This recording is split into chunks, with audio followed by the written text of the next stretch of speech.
One pair of hands raised the dead. One pair of hands calmed the raging storm. And thousands of people were fed. One pair of hands said, I love you. And those hands were nailed to a tree. Those hands are so strong, so when life goes wrong, put your faith into one pair of hands.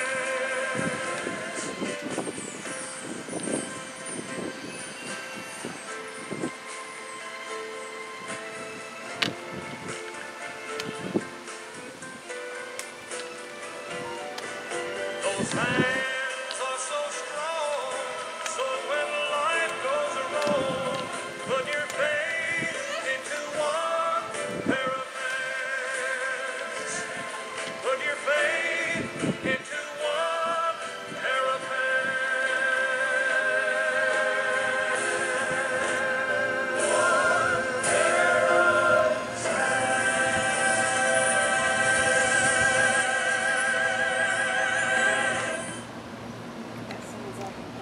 And that's what I'm going to say to each one of you. Right. Exactly. I hope that some of you will share.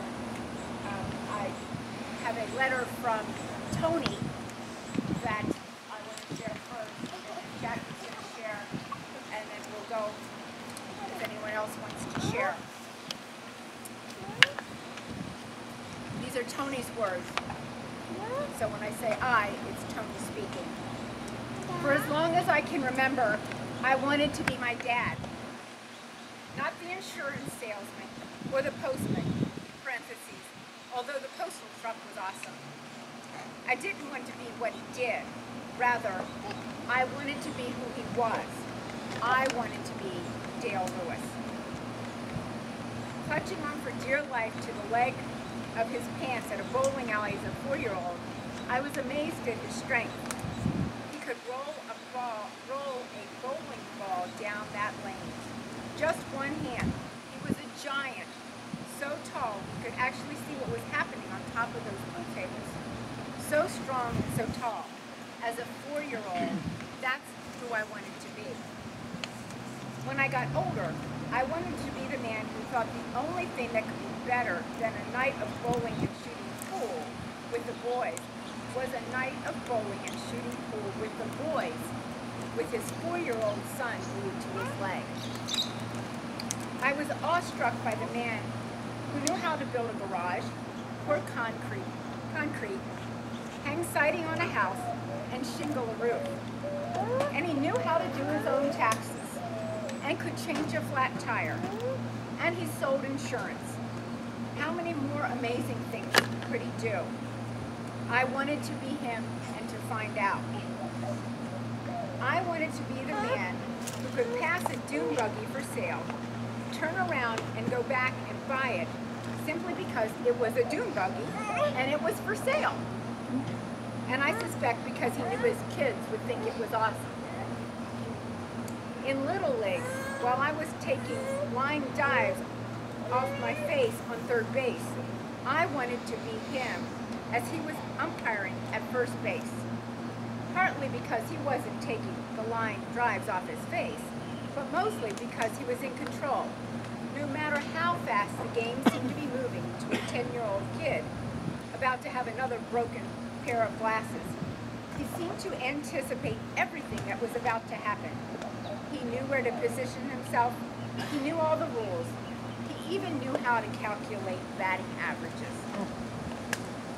As I got older, I understood that he couldn't anticipate everything that was about to happen, or parentheses, on the diamond or in life, and perhaps always didn't know where to position himself on the diamond or in life.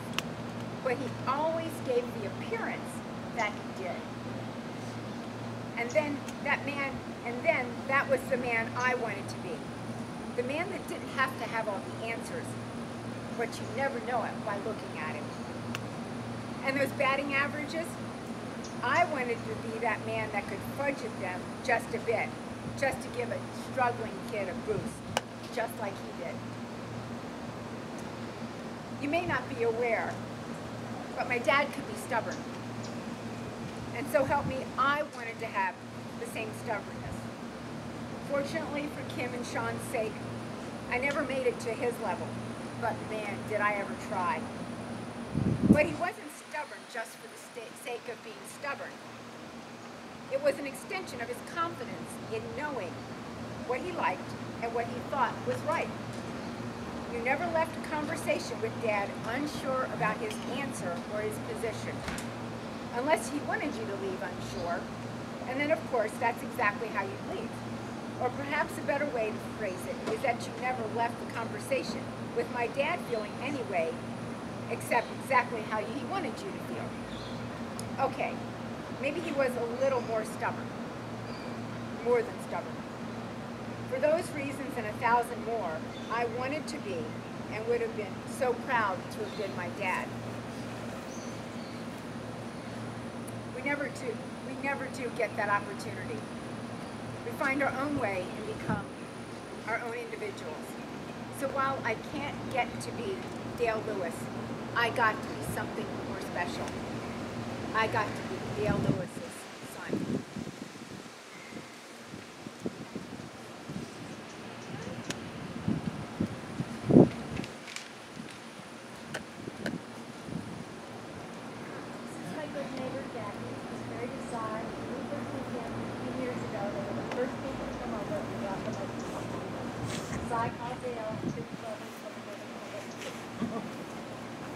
And in that effort, maybe that's why Dale had 2 benches.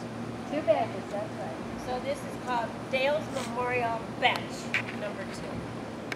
Snapshot of a life well lived, honoring Dale. If the bench could speak, it would claim visits from neighboring lovebirds, hummingbirds, doves, and other feathered and furry friends of Dale's, including his feline family, Dino, Pumpkin, and Erie. And of course, daily snack provisions were provided for our little Chihuahua, Buddy Dog. With the bench at the top, it would attend to conversations with Brother Cy about trees, plumbing, clubhouse furniture, and HOA maintenance concerns. It would enjoy Dale's thoughts about yard sales, duct tape, and how to apply both to Brother Cy's grapefruit picker, creating a tool of true value. The bench would recall neighborly conversations related to volunteering at the local Salvation Army and for providing medical kits for the caretakers of AIDS victims in Africa. Dale loved to volunteer. The bench would enlist conversations about loyalty and intentionality. Dale and Diane's reconnaissance efforts, we call Recon Randy, how to find your youngest brother from 10 to 25 years. The siblings as noted by Debbie, the siblings had been made wards of the state of Iowa and were separated along with 5 other children when Dale was 6 years old. The story broke in 1982 after communication with 1,700 Iowa high schools and classified ads placed in the Des Moines and Cedar Rapids newspapers. The search for Randy was prosperous indeed, because today Randy sits right there. Which was brother? That's right. The bench would recognize a patriot who invites red, white, and blue to fly 24/7, 365. It would bask in the depth of desert summer sunshine, absorbing the 112-degree furnace and the sweet sunlight. It would summon multiple visits to the Bassett front door with exclusive brownies, muffins, banana bread, pots and presentations of meatloaf, and numerous delightful leftovers. It would appreciate this bench, shake, conversation with this precious and dynamic half of 50 years, 2 children, 4 grandchildren, and a plethora of cherished, priceless. The bench would be a legacy for others. Also receive generosity of love, patience, kindness, gentleness, faithfulness, and continues to ripple outside the front door of the Dale and Diane household, and noted by the Bassets as the best neighbors ever. And that's the last word. We always argue about who are the best neighbors ever, but you're the best.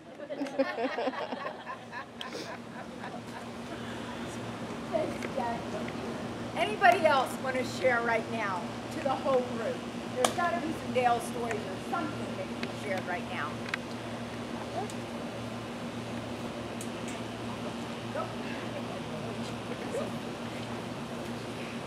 I don't want to tell everybody she's my oldest. Lori and I have been schoolmates since 2nd grade. Moved out of Boone together. Got married about the same time. Age, wine. Moved and moved and moved. We could have been a moving company, couldn't we? My husband's always said, get the two together and non-stop. One time those guys bet that we could not talk all the way from Iowa to Colorado. Boy, did they lose. Well, I had to write all this down because sometimes my brain and mouth don't work in the same coordination. I have a couple things I want to get straight. Like Dale and the duck hunter. Dale was a duck hunter, but he liked worms, didn't he? Dale's favorite thing was when he found the club where the guy had the duck blind that was heated, and they'd serve breakfast and coffee to you. And after you got in with breakfast, he'd let the ducks go, so... We have kind of a common theme here. Everybody's talked about family, and on my way out here from Iowa, I tried to come up with one word I could use to define Dale, and what would it be? Family was the word that came to mind. I first met Dale 50 years ago this summer when he started dating my best friend and roommate, Diane. We were all so young with all kinds of hopes and dreams for the future. One of the first things I learned about Dale was his drive to find his brothers and sisters. They had been separated for years before, and he said he would find each and every one of them. He worked on the goal for many years, never giving up when he hit a roadblock, and he hit plenty of roadblocks. It was this same love for family that made him the kind and caring husband to Diane and father to Wendy and Tony. It also pushed him to volunteer in the Salvation Army, helping other families. He was a guy who knew where he was going, but never forgot where he had come from and what was important. I must add, though, if you got into a board game, a card game, or a marble game, he wouldn't hold back from kicking your butt, with a smile, of course. Al and I will always be thankful for our years of friendship. I would like to add one thing. I'm Gloria's husband. There was a time when they did shut up. We were back 5 years ago. We saw the sights. We went to Grand Canyon. 2 days later, we were headed back, and Dale said, "Look, we got pictures to prove." Well, we talked all night, didn't we, Diane? Doesn't matter. Marlena, would you like to come up?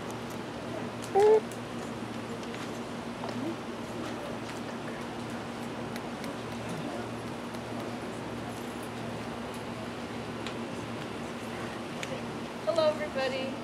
I'm coming from work. My name is with the Salvation. I'm with the Salvation Army, and I'm already going to start to cry.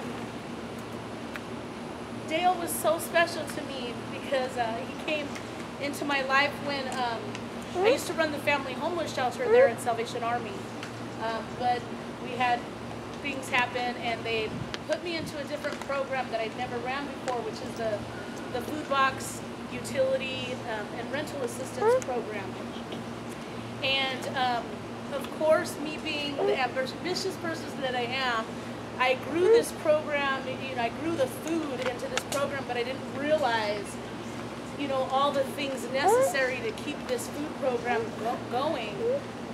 Just the enormity of it, keeping count of the food, dating food and lifting food and boxing food and everything else. And Dale came into my life and just saved me pretty much, because I also had to run the other portion of the program.